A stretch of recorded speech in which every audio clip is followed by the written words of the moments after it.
আসসালামু আলাইকুম। মোহমায়ার বাহুডোরে পর্ব ২৬। লেখিকা সাদিয়া। অনেকক্ষণ যাবৎ তুহিন শিফুকে কল করছে, কিন্তু মেয়েটা পাশগুর মতো তার কল এড়িয়ে যাচ্ছে। ইহাম বলার পর থেকে এ যাবৎ সে আর শিফুকে কল দেয়নি। তবে এই রাতের আঁধার, পরিবার, প্রিয়জন দেশ ছেড়ে চলে যাওয়ার হাহাকার তাকে চুপ থাকতে দিচ্ছে না। অবাধ্য পিছুটান বারবার হাতড়ে ডাকছে তাকে।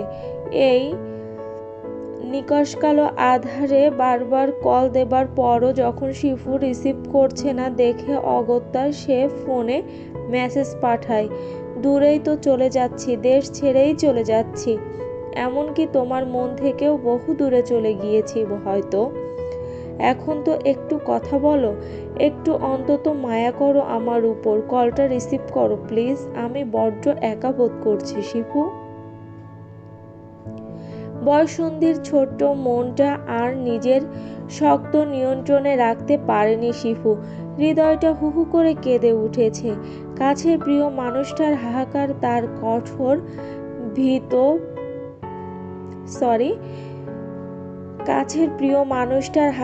তার কঠোর ভিত ভেঙেছে বলেই নিঃশব্দে মায়রাকে বলে সে ঘর থেকে বের হয়েছে। আস্তে ধীরে বাড়ির এক কোণায় গিয়ে দাঁড়ালো। এই সাথেই আবার কল এলো তুহিনের।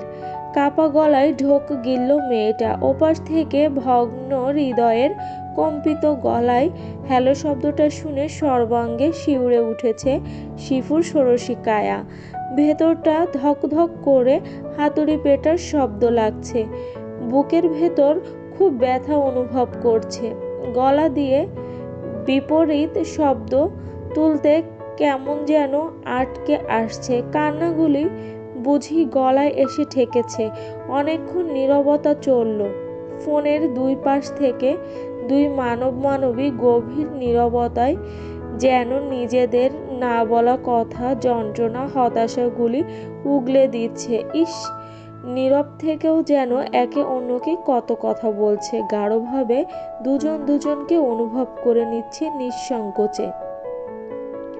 তাদের চাওয়া এক হয়েও যেন বাস্তবতা তাদেরকে দুই প্রান্তে ঠেলে দিয়েছে, যেখান থেকে না একে অন্যকে নির্দ্বিধায় ধরা যায়, আর না সব পিছুটান ফেলে কাছে আসা যায়। কথা বলবে না শিফুয়া? কোমল আদুরে গলা পেয়ে শিফুর বড্ড কান্না পেল। গলা ফাটিয়ে বলতে ইচ্ছা হলো, তুহিন ভাই, আমার আপনার জন্য বড্ড মন কেমন করে। আমার খুব কষ্ট। আশেপাশের সব কিছুতে আমি আমার একাকিত্ব খুঁজে পাই আপনার জন্যে। আচ্ছা, তুহিন কি তাকে অভিমান করে কিংবা রাগ করে এই প্রথম শিফুয়া নামে ডাকলো? এর আগেও ডেকেছিল কি? কই, তার তো মনে পড়ে না। তাদের যে খুব বেশি কনভারসেশন হয়েছে এমনটাও নয়। তবুও তার ষোড়শী মন এই কোরিয়ান দেখতে ছেলেটার জন্যে কেমন কেমন করে। ভেতর গহীন বড্ড জ্বালা করে তার। আচ্ছা, ভাইয়ার যুক্তিটা কি আসলেই বাস্তবিক? তাহলে তুহিনের যুক্তিটাও কেন বিবেচনা করা হলো না? এই যে দুদিক থেকে দুইটা মানুষ একইভাবে একই কারণে আলাদা, মাঝের অদৃশ্য দেয়ালের কারণে কষ্ট পাচ্ছে, তার কি কোনো অর্থ পোষণ করে না? কথা বলবে না শিফু? গলায় খুব যন্ত্রণা হচ্ছে ঢোক গিলতে। অবাধ্য কষ্টগুলিকে ভাইয়ের মুখের দিকে তাকিয়ে গিলে ফেলার চেষ্টা করলো সে। কোনো রকম জবাব দিল, জি বলুন। ওপাশ থেকে তুহিন শান্ত শীতল কণ্ঠে জানতে চাইল, খুব ভালো আছো তাই না? আপনার জন্য আমার হৃদয় পুড়ছে, আর আপনি কিনা আমায় বলছেন আমি ভালো আছি? মানুষ হৃদয় কেন দেখতে পায় না? ভেতরের কথাগুলি কেন প্রকাশিত হয় না? না বললে মনের গহীনে কথাগুলি আসলেও অদৃষ্টের বন্ধনে গলা দিয়ে আর বের হলো না শিফুর। উত্তর দিল, বিয়ে খেতে ফেনী গিয়েছো নিশ্চয়, অনেক মজা করছো। বিয়েতে তো মানুষ এটাই করে, তাই না? বিয়েটা তো আর দুঃখ কষ্টের নয়। অথচ আমার বেলায় তোমার কৃপণতা করলে সকলে আমার অথচ আমার বেলায় তোমরা কৃপণতা করলে সকলে। তুহিন ম্লান হাসলো, বুকের চিনচিন ব্যথাটা তার বাড়ছে। মেয়েটা ভাইটার মতোই পাষাণ, কোনো অনুভূতি কোনো কিছুর ধার ধারে না। সে শুধু শুধু একা একা নিজের অনুভূতিগুলির জন্য ওই স্বার্থপর নিষ্ঠুর মেয়েটার কারণে কষ্ট পাচ্ছে। আমার জন্যে তোমার একটুও খারাপ লাগে না, তাই না শিফুয়া? আপনার জন্যে আমার বুকটা ফালা হয়ে যায় তুহিন। কি নিষ্ঠুর বোকা আপনি! না বললে কিছুই বুঝতে পারেন না। মনের কথাগুলি মনেই চেপে রাখলো শিফু। ঠোঁটে ব্যথা তুর তাচ্ছিল্য হাসি তুলে জবাব দিল, যে খারাপ লাগার আদতেও কোনো ভবিষ্যৎ নেই তা মনে পুষে রেখে লাভ কি? আপনিও বরং খারাপ লাগাগুলি দূর করে দিন, আপনিও ভালো থাকবেন। তুমি আসলে খুব স্বার্থপর মেয়ে। তোমার কারণে আমার হৃদয় খণ্ড বিখণ্ড হচ্ছে। আর তুমি কেমন কঠোর হয়ে আছো শালা! আমার জন্যে তোমার একটু মায়া দয়াও হচ্ছে না? আপনার জন্য যে আমার হৃদয়টা নীরবে নিঃশব্দে জ্বলে পুড়ে যাচ্ছে, তার বেলায় সে খোঁজ তো আপনি জানেন না।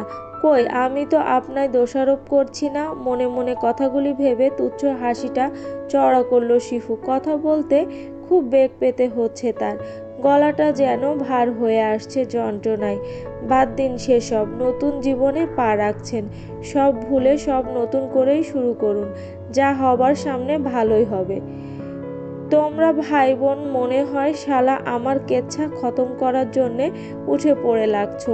আমার অনুভূতিগুলার কোনো দামই পাইলাম না তোমাদের কাছে। শালা দুনিয়া সবটাই স্বার্থপর। তুহিন যে খুব ক্ষোভ নিয়ে কথাটা বলেছে তা বেশ বোঝা যাচ্ছে। তার ভেতরের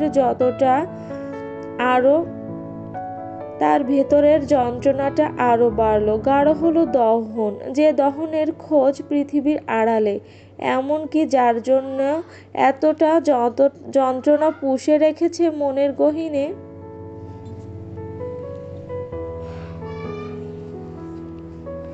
এমনকি যার জন্য এতটা যন্ত্রণা পুষে রেখেছে মনের গহীনে, সে নিজেও জানে না তার ছোট্ট হৃদয় যে এত দহন নিতে পারছে না, সেটা কাকে বোঝাবে সে? শিফুটা ফোনটা একটু দূরে নিয়ে সময় করে তীব্র নিঃশ্বাস ফেলল, যেন তার সাথে বের হয়ে এসেছে একদলা যন্ত্রণার অগ্নিকুণ্ড। যেখানে দুনিয়া স্বার্থপর, সেখানে অন্যের জন্য খারাপ লাগাটা বোকামি নয় কি তুহিন ভাই? চুপ! আমি তোমার ভাই না, আমার সাথে একদম বড় বড় কথা বলতে আসবে না। তুহিন যে বেশ ক্ষোভ নিয়ে কথা বলছে তা বোঝা যাচ্ছে গলার আওয়াজে। ছেলেটা বুঝি জ্বলছে। শিফু চুপটি করে চোখ বুজে খাম্বার মতো দাঁড়িয়ে আছে। অনেকটা সময় যাওয়ার পর আবার তুহিনের করুণ গলা শোনা যায়। ধরে আসা গলায় আহ্লাদি স্বরে বলে উঠল সে, তোমাদের সবার সব কথা মেনে নিলাম, বেকার কিছু করি না বলে আমার কথা না হয় তোমরা নাই শুনলে, কিন্তু আমার জন্যে অপেক্ষা করো শিফু।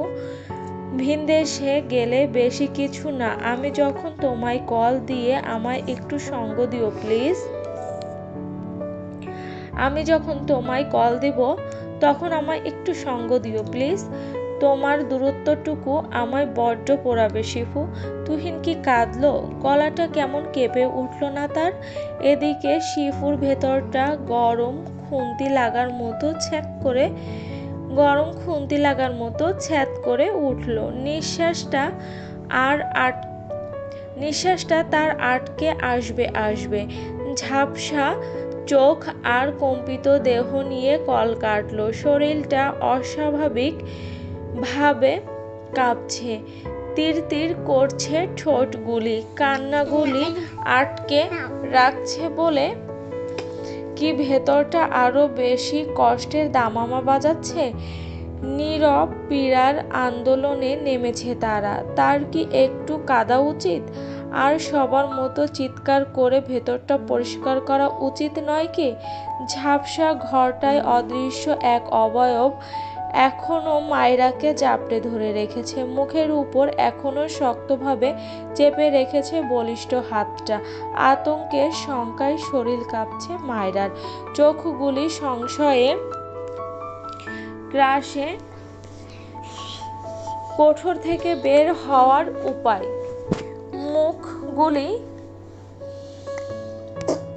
মুখ চেপে ধরায় নিঃশ্বাস নিতে কষ্টই হচ্ছে এক প্রকার। পেছনের অবয়ব যে বেশ শক্তিশালী তা সন্দেহ করার কোনো অবকাশ নেই। এক হাতে তাকে এমনভাবে পেঁচিয়ে ধরেছে যে দুই হাত ও নাড়াতে পারছে না। নিজের অসাড় শরীরটা পেছনের মানুষটার দখলে কাবু হয়ে আছে। হৃদয়টা দুরু দুরু করে কুডাক ডাকছে। মনে বারবার উকি দিচ্ছে কে হতে পারে মানুষটা।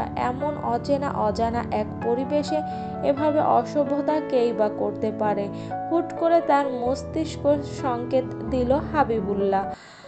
ঘৃণায় গাটা রিরি করে সঙ্গে সঙ্গে রাগে চোয়াল শক্ত হয়ে এলো। এবার একটু সাহস নিয়েই নিজেকে ছাড়ানোর জন্য ছটফট করে উঠল মেয়েটা। গলায় ওড়না নেই, কাঁধ উন্মুক্ত। সেখানে পেছনের মানুষটার গরম নিঃশ্বাস পড়তেই শরীরটা জ্বলে উঠল মায়রার। মনে হলো তখনই সেই হাবিবুল্লাহর বিশ্রী হাসিটা। শরীরের সব শক্তি জমা করে এবার মুচড়ে উঠল ছুটবার আশায়। খুব বেশি নড়াচড়াও করতে পারছে না পেশিবহুল হাতের জোরে। সময়টা তিক্ত বিষাক্ত হয়ে এলো তার কাছে। ছুটবার আপ্রাণ চেষ্টা চালালেও উপায় হচ্ছে না। তবে কি বাজে কোনো পরিস্থিতির শিকার হবে সে? কেউ আসছে না কেন? এত অসহায় লাগছে কেন তার? ভেতরটা তীব্র যন্ত্রণায় ব্যাকুল হয়ে লুটিয়ে পড়ছে অসাড় বস্তুর মতো। তাকে ছটফট করতে দেখে পেছনের মানুষটা এবার তাকে তড়িৎ বেগে নিজের দিকে ঘুরিয়ে নিল। লাইটের উল্টোপিঠে হওয়ায় ক্ষীণ আলোতে খুব বেশি দেখা গেল না মানুষটার মুখ। আর না সে দেখতে চাইল। তার ভেতর আর মস্তিষ্ক প্রবলভাবে বারবার একটা সংকেত দিল তাকে ছুটতে হবে, এই বদ্ধ ঘর থেকে বের হতে হবে। একটু ফাঁক পেতেই জান হাতে নিয়ে দৌড় দিতে চাইল মায়রা। তার আগে শক্তপোক্ত হাতটা টেনেই ওই অবয়ব নিজের সঙ্গে মিশিয়ে নিল। কোমরে হাত পেঁচিয়ে নিজের সাথে চেপে ধরতেই বিতৃষ্ণা অনুভব মুখের আদল বদনে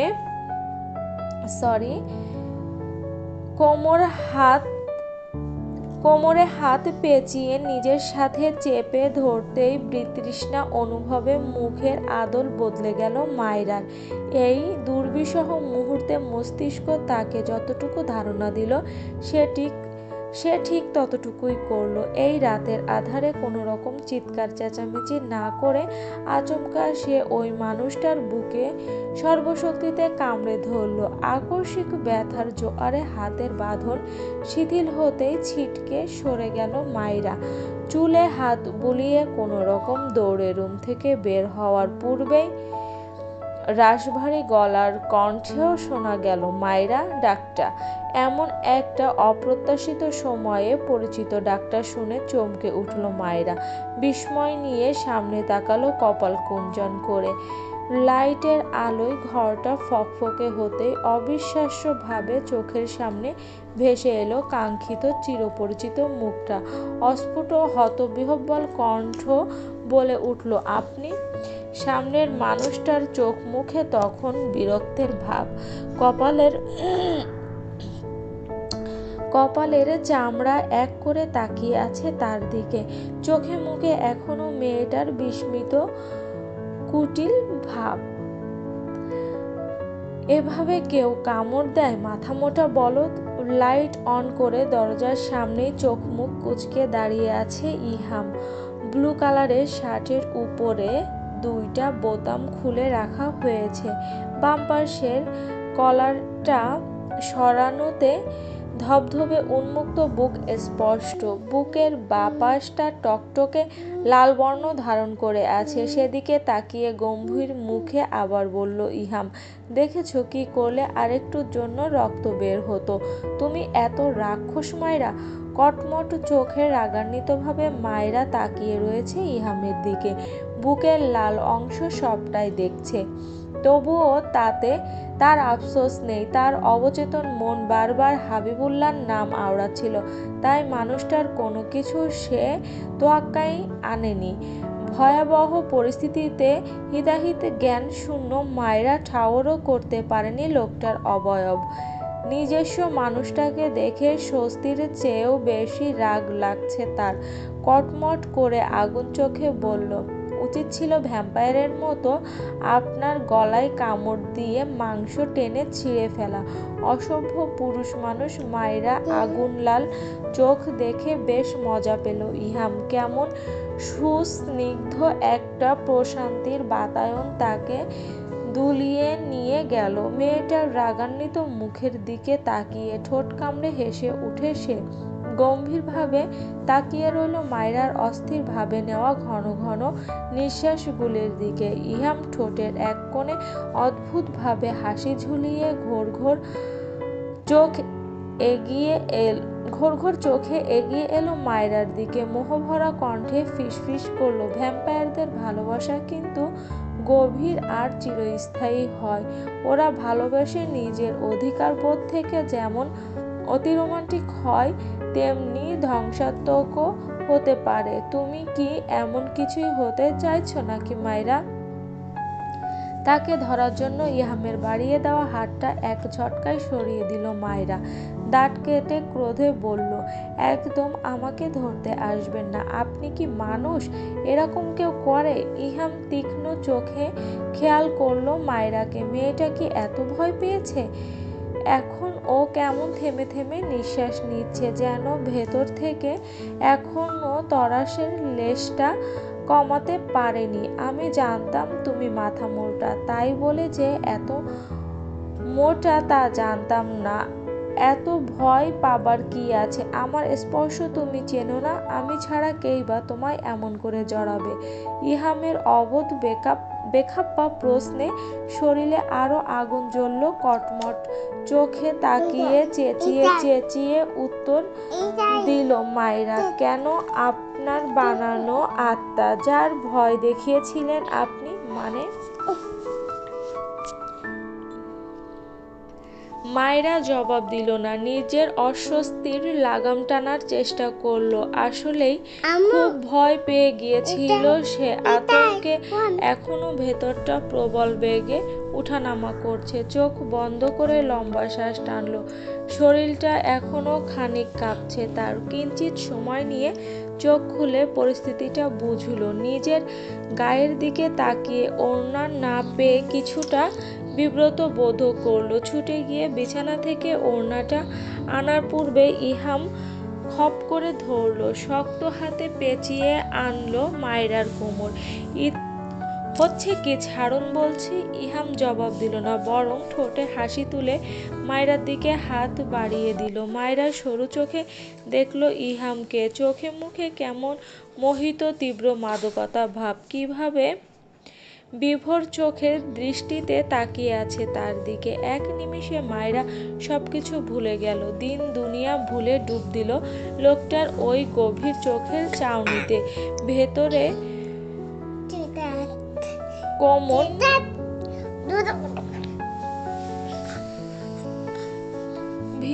কোমল উথাল পাথাল ঢেউ তৈরি হলো। কপালে ঘামে লেপ্টে থাকা চুলগুলিকে আলতো করে ইহাম সরিয়ে দেয়।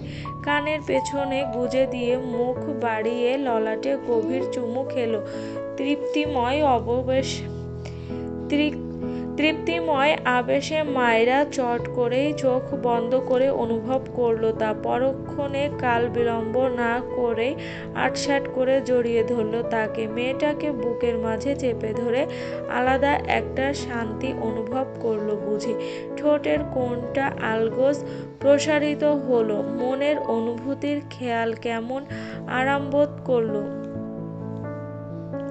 মনের অনুভূতির খেলায় কেমন আরাম বোধ করলো। অনেকটা সময় দুটি পবিত্র শরীর একে অন্যের সাথে লেপ্টে থেকে নীরবে অনুভূতির আদান প্রদান করলো যেন। লজ্জায় আড়ষ্ট হয়ে যাওয়া মায়রার মুখ লুকাতে ইচ্ছে হলো। দ্রুত ইহামের থেকে নিজেকে ছাড়িয়ে ছুটে গেল বিছানায়। বালিশের কাছ থেকে গায়ে ওড়নাটা জড়িয়ে নেয় ইতস্তত বোধের সাথে। তা দেখেও মুচকি করে হাসে ছেলেটা। আপনি এখানে কি করছেন? বারে, তুমি না বললে স্বামী বউ বউ করে না, তাই বউও স্বামী স্বামী করে না। এজন্যই আমি ছুটে চলে এসেছি বউকে স্বামী স্বামী করাবো বলে। মানে? মায়রার ভড়কে যাওয়া ভাব দেখে দুষ্টু হাসি ফুটল ইহামের ঠোঁটে। আরেকটু এগিয়ে বলল, মানে হলো বউকে জম্পেশ ভালোবাসা দিয়ে স্বামী স্বামী করাবো। নারী লোকদের মতো ছেলেদের তো আর আঁচল নেই, তাই ভালোবাসাতেই বাঁধতে হবে, নয়তো বউ আবার স্বামী স্বামী করবে না। আর যদি হয় তোমার মতো স্বেচ্ছায় ভালোবাসা চেয়ে নেওয়ার বউ, তাহলে তো আরো বেশি করে অ্যাপ্লাই করতে হয়। দেখুন, একদম উল্টাপাল্টা কথা বলবেন না। একটু রাগ দেখানোর চেষ্টা করে গলার স্বর মোটা করলো মায়রা।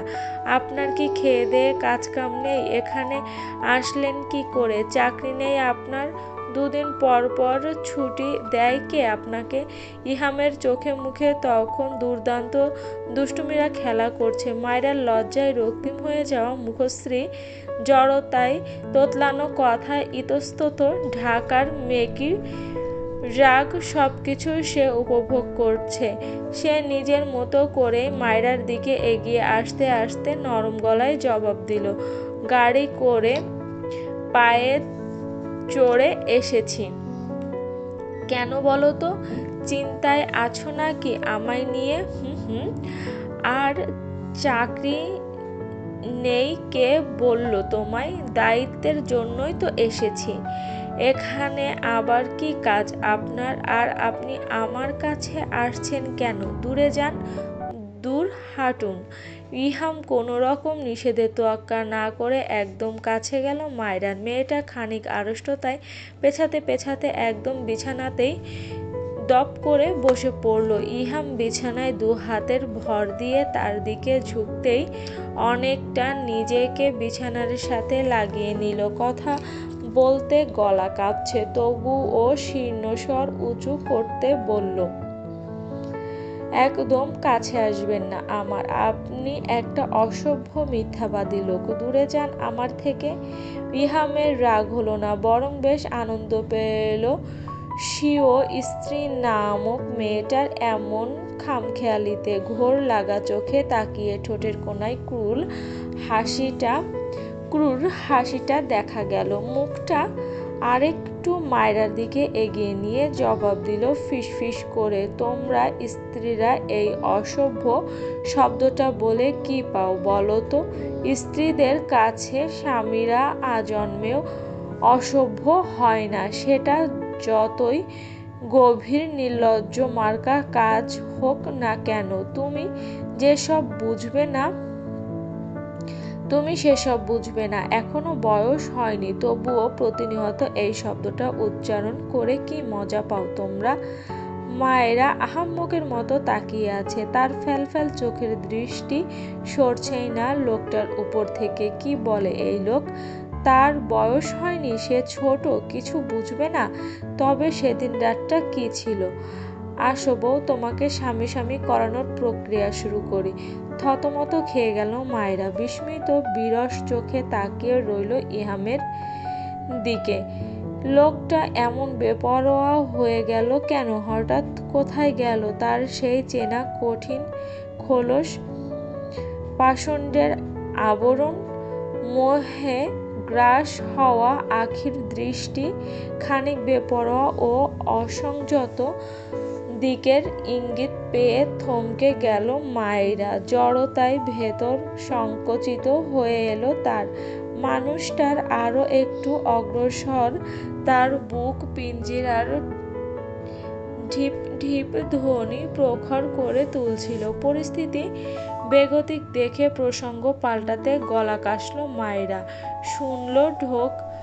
শুকনো ঢোক গিলে ইতস্তত বোধ নিয়ে বলল, আপনি আমায় মিথ্যে কথা কেন বলেছিলেন? আগে থেকে সবটা জানালে আমি সাবধান হতে পারতাম। এত ভনিতা করলেন কেন? হঠাৎ এমন কথায় থমকায় ইহাম। মায়রার দিকে ঝুঁকে কপাল সরু করে তীক্ষ্ণ চোখে তাকায়, মৃদু কণ্ঠে প্রশ্ন করে, কি বললে?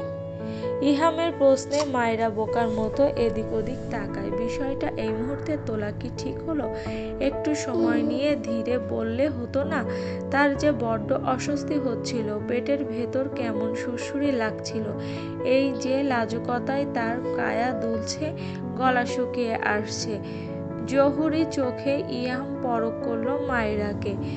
Something is wrong. ইহাম মায়রার থেকে খুব দূরে গেল না, বরং বিছানায় ঠেসে দেওয়া নিজের হাত দুটি আলগা করে হাঁটু মুড়ে বসল নিচে।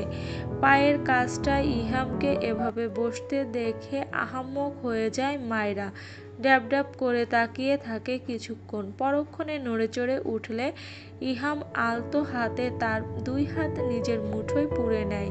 কোমল কণ্ঠে শুধায়, what's happened Myra? Do you want to say something me? ইহামের এই ব্যবহার, এই কোমলতা, মুগ্ধ নজর সব যেন মায়রাকে গুলিয়ে দিচ্ছিল। একটা সূক্ষ্ম বিভরতায় ডুবে যাচ্ছিল মেয়েটা। কিভাবে কি উত্তর দিবে কিছু মাথায় আসছে না তার। কেবলমাত্র মানুষটার এই মায়া মায়া মাদক মেশানো মুখটার দিকে তাকিয়ে থাকতে ইচ্ছে হচ্ছে। আমার থেকে কিছু লুকাচ্ছ মায়রা? কি হয়েছে কি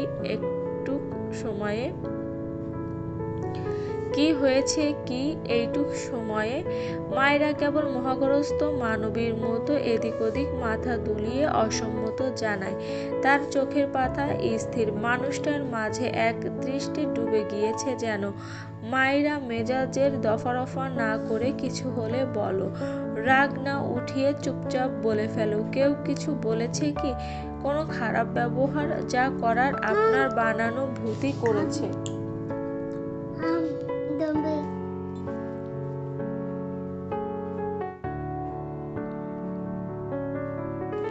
যা করার আপনার বানানো ভূতই করেছে। হাবিবুল্লাহ মাথা নিচু করে চিবিয়ে নামটা বিড়বিড় করল। এভাবেই বসে রইল কিছুক্ষণ। তড়িতে আবারও মায়রার দিকে তাকালো সে। কি করেছে আবালটা? মাথা নুয়ে নিল মায়রা। ইহাম একটু সময় দিয়েই মেয়েটা ধীরে সুস্থে আগাগোড়া সবটা জানালো। ইহাম অনেকক্ষণ থম মেরে বসে কিছু একটা ভাবল। পরক্ষণে ক্রূর হাসি তুলে বলল, মুখটা তালপাতার সেপাই এর মতো না করে এবার একটু হাসো মাথা মোটা গবেট। এভাবে বললে কেউ হাসতে পারবে, হাসবেও। বেয়াদবের মতো মুখে মুখে তর্ক না করে হাসো তো একটু। মায়রা গাল ফুলিয়ে দিল। কপট রাগ দেখানোর চেষ্টা করে বলল, আপনার মতো রসকসহীন মানুষই পারবে এভাবে বলার পরও হাসতে। আমাকে হাসতে বলছেন, তাও ধমকে।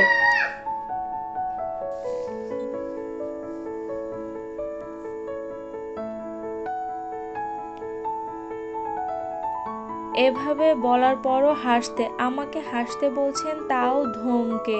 ওভাবে আমি হাসতে পারবো না। আপনি সব সময় আমাকে বেয়াদব, মাথামোটা, গবেট, গর্দভ বলেন তো বলবো না? তোমার মতো বৌদিকে আরো বেশি মিষ্টি নামে ডাকা যায়? আপনি বলতে চাইছেন এগুলি মিষ্টি নাম? নয়তো কি এর চেয়ে বেশি মিষ্টি নামে ডাকা যায় না? তুমি তো জানো আমি মিষ্টি পছন্দ করি। অতিরিক্ত মিষ্টি ভেবে পরে তোমাকে গিলে ফেলবো, আর তুমি আমার পেটে গিয়ে বেয়াদবের মতো কিলবিল কিলবিল করবে। পরে হবে আরেক বিপদ। মায়রা ফিক করে হেসে উঠল। তার হাসির দিকে ইহাম বিভোর হয়ে তাকিয়ে আছে। অন্য জনের হাসি দেখেও কি এত আনন্দ তৃপ্তি পাওয়া যায় নাকি? কই, আগে তো এরকমটা অনুভব হয়নি। তবে আজ শান্তি শান্তি লাগছে কেন?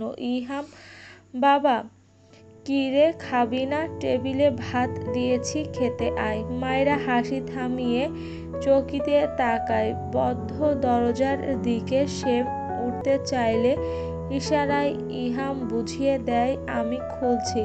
দরজা খুলতেই শিরিন বেগম বললেন, কি রে বাবা, খাবি না? বাহির থেকে খেয়ে এসেছিস নাকি? না মা, ফ্রেশ হয়ে আসছি। তুমি যাও, ঘুমিয়ে পড়ো গিয়ে। সে কি কথা, খাবি না? একা একা পারবি? মায়েরা তো আছেই। ছেলের মুখ দেখে মুচকি হেসে উঠলেন শিরিন বেগম। কিভাবে এলো, কেন এলো, সেসব কিছু জিজ্ঞেস না করে তিনি চলে গেলেন মিটিমিটি হেসে। ইহাম দরজাটা লাগিয়ে আবার মায়রার কাছে এলো। মেয়েটা তখনও বসে আছে। আলতো করে মায়রার গালে চুমু খেয়ে নরম তীক্ষ্ণ গলায় বলল, ইহাম, ছাতার মাথা, মুখে সবসময় হাসি রাখতে পারো না? এমন লাল হচ্ছ যে কিনা কি করে ফেলছি তোমার সাথে। প্রসেসিং কিন্তু এখনো শুরু হয়নি আমার পিচ্চি মিসেস চৌধুরী। অসভ্য একটা পুরুষ হয়ে গেছেন আপনি। ঠোঁট টিপে হেসে ইহাম চুপচাপ ওয়াশরুমের দিকে গেল। শিফু অনেকক্ষণ সময় পর নিজেকে কিছুটা ঠিক করলো, আর আবেগী ছোট্ট মনের যন্ত্রণায় চোখগুলি ফুলে উঠেছে। নিজেকে লোকানোর অভিপ্রায় দ্রুত রুমের দিকে গেলে শিরিন বেগম পিছন ডেকে উঠেন। শিফু নাক টেনে দাঁত খিচে দাঁড়ালো, মাথাটা নুয়ে রেখেছে একদম, যেন মা কিচ্ছুটি দেখতে না পায়। চোখ দেখলেই উনি হাজারটা প্রশ্ন করতে ভুলবেন না। ওই রুমে যেতে হবে না শিফু, তোর ভাইয়া এসেছে। ভাইয়া? তুই বরং দক্ষিণের রুমটায় চলে যা, আমি তোর নানি আর তুই ওখানেই থাকবো। কিন্তু আম্মু, ভাইয়া এই সময়ে ছুটি পেয়েছে? কি জানি, কিছু তো বললো না। কাল সকালে জিজ্ঞেস করবো। তুই ঘরে যা, আমি এখনই আসছি। আচ্ছা বলে শিফু আগে ছুটে একটা ওয়াশরুমে গেল। চোখে মুখে পানির ঝাপটা দিলে এতটা বিষাদ দেখাবে না চেহারা। এতক্ষণ মায়ের দিকে তাকায়নি সে, একবার দেখলেই মা বুঝে যেত। পানির বিন্দু বিন্দু কণাগুলি হাত দিয়ে ঝেড়ে শিফু ওয়াশরুমের দেয়ালে লাগোয়া আয়নার দিকে তাকালো। কিছুক্ষণ এক নজরে তাকিয়েই থাকলো নিজের মুখায়বে। পরক্ষণে ওষ্ঠে তুলল একটু বাঁকা হাসি। ঠোঁট নাড়িয়ে বিড়বিড় করল, যার অন্তরে বিষাদ সে আর তা লুকায় কোন উপায়ে? সত্যি কি তুহিন ভাই, আমি খুব বড় বড় কথা বলে ফেলেছি? তোয়ালে দিয়ে মুখ মুছতে মুছতে ইহাম ঘরে এলো। মায়েরা তখন বিছানায় পা ভাঁজ করে ফোন দেখছে। সেদিকে এক পলক তাকিয়ে বলে উঠল, সারাদিন ফোন টিপো, কি আছে এই ফোনে? মোটেও আমি ফোন টিপছি না, নোটের কিছু পিক তুলে এনেছিলাম, সেগুলোই পড়ছি। আমি এত ফোন আসক্ত না। গুড। এই না হলে ফাহাদ ইহাম চৌধুরীর বউ? মায়েরা ফোনের উপর থেকে নজর সরিয়ে ইহামের দিকে তাকালো। আয়নার সামনে দাঁড়িয়ে ভ্যাবলার মতো নিজের চেহারা দেখছে লোকটা। কপাল কুঁচকে শুধায় সে, এখানে আপনার প্রসঙ্গ আসছে কোন দিক দিয়ে? সে তুমি বুঝবে না, বাচ্চা মানুষ। তোমার মতো তো আর আমি বেয়াদব না, তাই মুখে মুখে তর্ক করতে পারবো না। খিদে পেয়েছে, চলো। আমি বেয়াদব না, একদম এসব বলবেন না। আর আমি খেয়ে এসেছি, আপনি খান। দেখলে তো, মুখে মুখে তর্ক করছো কি করে? প্রমাণ পেয়েছো? তোমার খেতে হবে না তো, তুমি বসে থাকবে আর আমি খাবো। আপনি খাবেন, আমার কেন বসে থাকতে হবে? তোমার কি মনে হয় বউ রেখে একা ঘরে ভাত খাবো আমি? সেই ভাত আমার হজম হবে বলে মনে হয়? মাথা মোটা একটা। চলো। চলবে। আমাদের গল্পটি যদি ভালো লেগে থাকে একটি লাইক দিয়ে যাবেন, এবং এই গল্পের পরবর্তী পার্ট দেখার জন্য আমাদের চ্যানেলটি সাবস্ক্রাইব করে সাথেই থাকবেন। ধন্যবাদ।